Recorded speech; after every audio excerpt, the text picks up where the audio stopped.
Iya, kita sudah selesai kemarin dengan Keluaran pasal yang keempat, bagaimana Musa disuruh Tuhan kembali ke Mesir. Dengan penuh rasa tidak percaya diri, Musa akhirnya kembali ke Mesir, ya.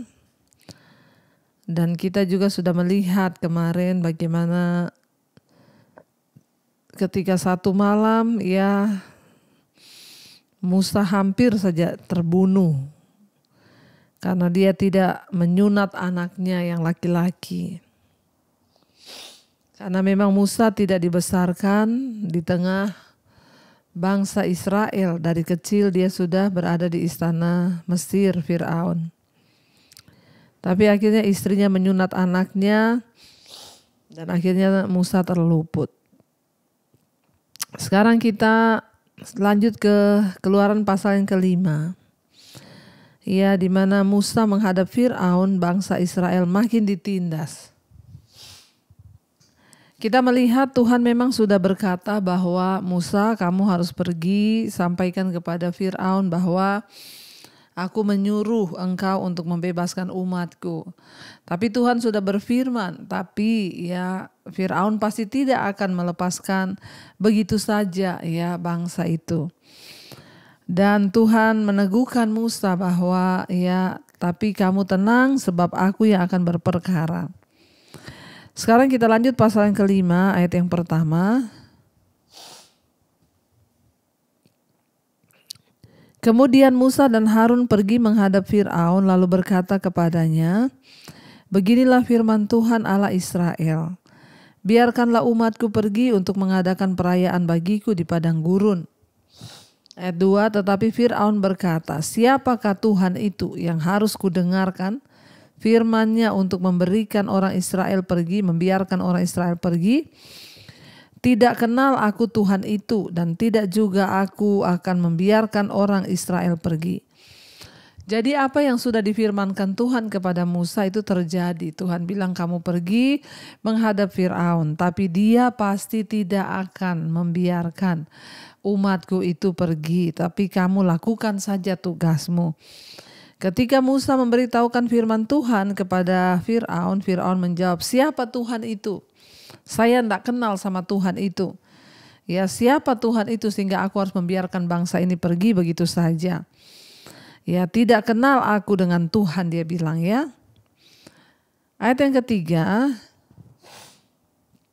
lalu kata mereka, Allah orang Ibrani telah menemui kami, izinkanlah kiranya kami pergi ke padang gurun 3 hari perjalanan jauhnya untuk mempersembahkan korban kepada Tuhan Allah kami, supaya jangan nanti mendatangkan kepada kami penyakit sampar atau pedang.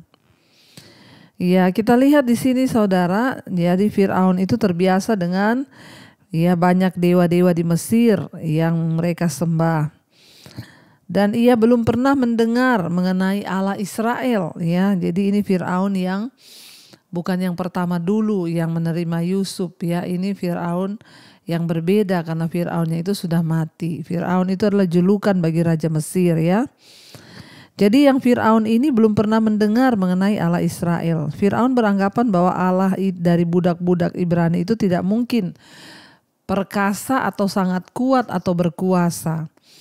Jadi Fir'aun sama sekali tidak cemas tentang pesan Musa karena ia belum pernah melihat suatu bukti mengenai kuasa Tuhan. Ya, dan Fir'aun tidak mau mendengarkan Musa dan Harun karena ia tidak mengenal atau menghormati Allah. Orang yang tidak mengenal atau menghormati Allah, ya tidak mungkin dia mau mendengarkan firman Tuhan ataupun para utusannya yang datang. Seperti Musa dan Harun, kita perlu bertekun saudara. Bila orang lain menolak kita atau iman kita, ya jangan terkejut atau jangan berkecil hati. Tetaplah ya memberitakan kepada mereka tentang Allah. Kita percaya kepada Tuhan yang akan membuka pikiran dan hati mereka. Tuhan sudah berkata, kamu nanti akan ditolak, tapi aku yang akan berperkara. Dengan hati Fir'aun. Ya, dengan tujuan apa? Biar mereka melihat bahwa Allah Israel itu adalah Tuhan yang penuh kuasa. Ya, orang itu kalau tidak mengenal Allah tidak mungkin akan mendengarkan firman Tuhan, saudara.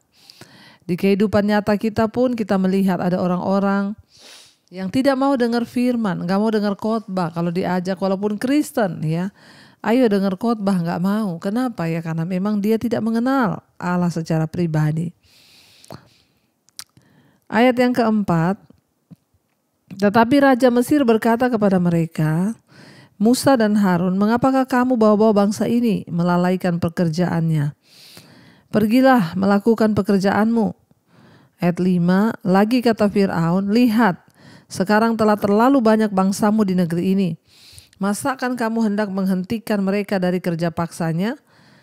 Ayat 6, pada hari itu juga Fir'aun memerintahkan kepada pengerah-pengerah bangsa itu dan kepada mandur-mandur mereka sendiri.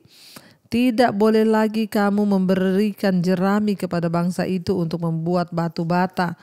Seperti sampai sekarang, biarlah mereka sendiri yang pergi mengumpulkan jerami.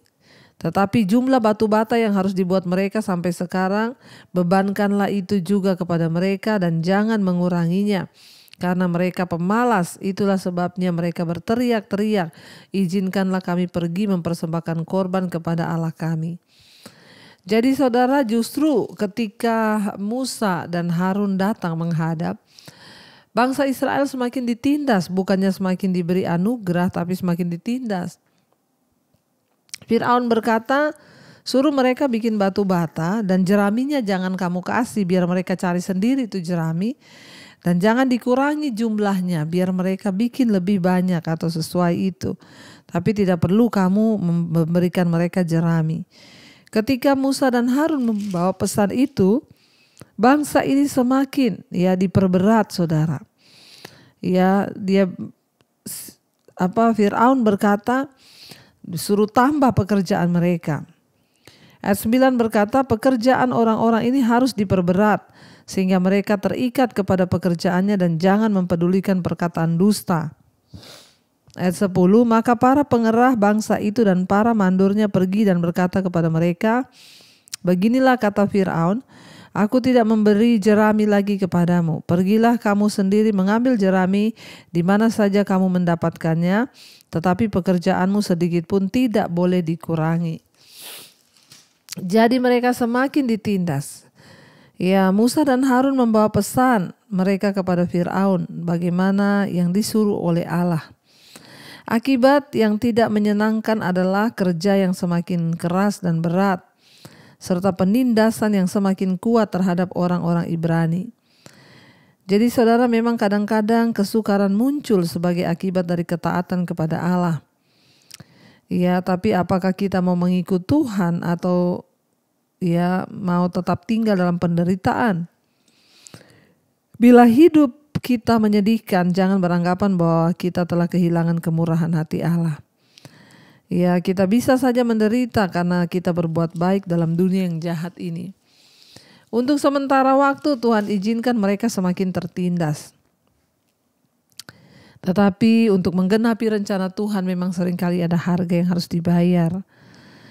Ayat yang ke-12 dikatakan, lalu berseraklah bangsa itu ke seluruh tanah Mesir untuk mengumpulkan tunggul gandum sebagai pengganti jerami.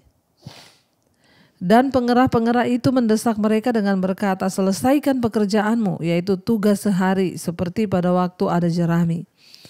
Lalu pengerah-pengerah Fir'aun memukul mandor-mandor Israel yang mereka angkat sambil bertanya, mengapakah kamu pada hari ini tidak menyelesaikan jumlah batu bata yang harus kamu buat seperti kemarin?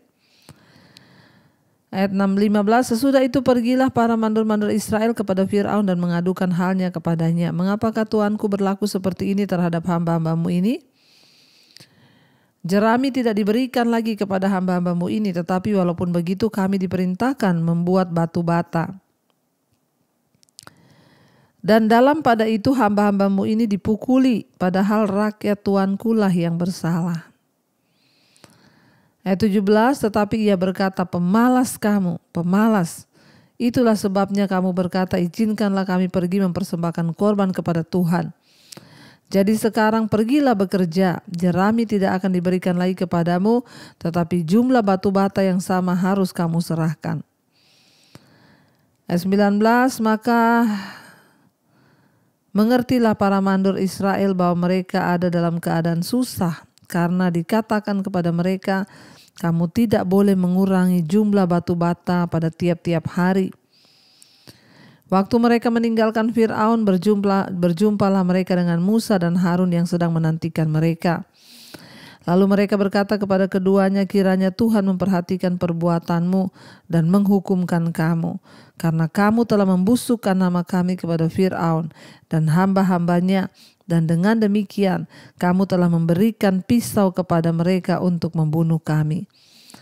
Saudara, para mandor-mandor ini berada dalam posisi terjepit, ya, jadi di tengah-tengah.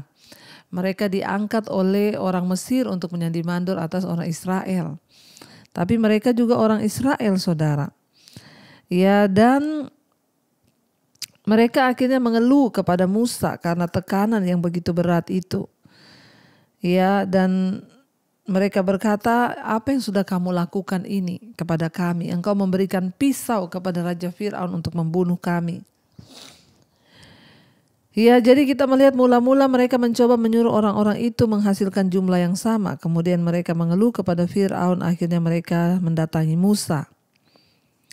Saudara, kita melihat ya, barangkali ya kita pun ada dalam keadaan yang sama, merasa terjepit di tempat pekerjaan atau hubungan keluarga ya, atau di gereja. Kita mengeluh atau kita datang kepada pimpinan atau ya pengawas-pengawas yang kita pikir mereka bisa memberikan arahan atau kebebasan kepada kita. Tapi lihat, seringkali Tuhanlah yang mengizinkan hal itu. Mereka tidak mengerti rencana Tuhan, mereka tidak mengerti karya Tuhan, mereka tidak mengerti akan janji Tuhan, sehingga mereka menyalahkan Musa dan Musa dan Harun yang nyata-nyata membawa pesan Tuhan. Jadi kita belajar dari sini, daripada saudara datang ke pemimpin atau kepada orang untuk mencari pembelaan, lalu kita bukannya dibela malah dihukum. Mari kita belajar hari ini untuk lebih mencari Tuhan daripada mencari manusia, saudara ya. Lalu di sana dikatakan, mereka berkata, mereka bilang, kamu sudah memberi pisau kepada orang Mesir untuk membunuh kami. Ayat 22, lalu Musa kembali menghadap Tuhan, katanya, Tuhan, mengapakah kau perlakukan umat ini begitu bengis? Mengapa pula aku yang kau utus? Sebab sejak aku pergi menghadap Fir'aun untuk berbicara atas namamu, dengan jahat diperlakukannya umat ini. Dan engkau tidak melepaskan umatmu sama sekali. 24, tetapi Tuhan berfirman kepada Musa, sekarang engkau akan melihat apa yang akan kulakukan kepada Fir'aun. Sebab dipaksa oleh tangan yang kuat, ia akan membiarkan mereka pergi. Ya, dipaksa oleh tangan yang kuat, ia akan mengusir mereka pergi dari negerinya.